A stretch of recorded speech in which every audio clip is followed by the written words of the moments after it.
Drone ટેકનોલોજીનો ઉપયોગ કરી જુગાર રમતા 6 ઈસમોને ઝડપી પાડતી ભાવનગર એલસીબી.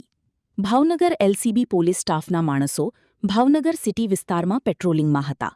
તે દરમિયાન બાતમી મળેલ કે ઇરફાન ઉર્ફે પાનિયો અશરફભાઈ સુમરા તથા તેનો ભાઈ અકરમ ઉર્ફે ભોપો અશરફભાઈ સુમરા રહી મોતી તળાવ કુંભારવાડા ભાવનગરવાળા મોતી તળાવ ગ્રાઉન્ડની પાછળ દિવાલ પાસે ખાર વિસ્તારમાં જાહેર જગ્યામાં અમુક માણસો ભેગા કરી ગંજીપત્તાના જુગાર રમાડે છે.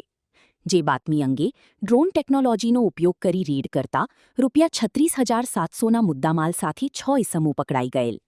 જેથી તેઓ વિરુદ્ધ બોરતળાવ પોલીસ સ્ટેશનમાં જુગાર પ્રતિબંધક ધારાની કલમ હેઠળ ગુન્હો દાખલ કરાવવામાં આવેલ. Story by Anil Gohil, Bhavnagar. માં motor driving, safe and sure driving. Driving એ શોખ સાથે આપની મોટી જવાબદારી પણ છે. અમારા ઇન્સ્ટ્રક્ટર દ્વારા સચોટ અને સરળ માર્ગદર્શન. આપની રોજની તાલીમની માહિતી મેળવીને શું અધુરાશ છે એના ઉપર પૂરું ફોકસ કરાય છે.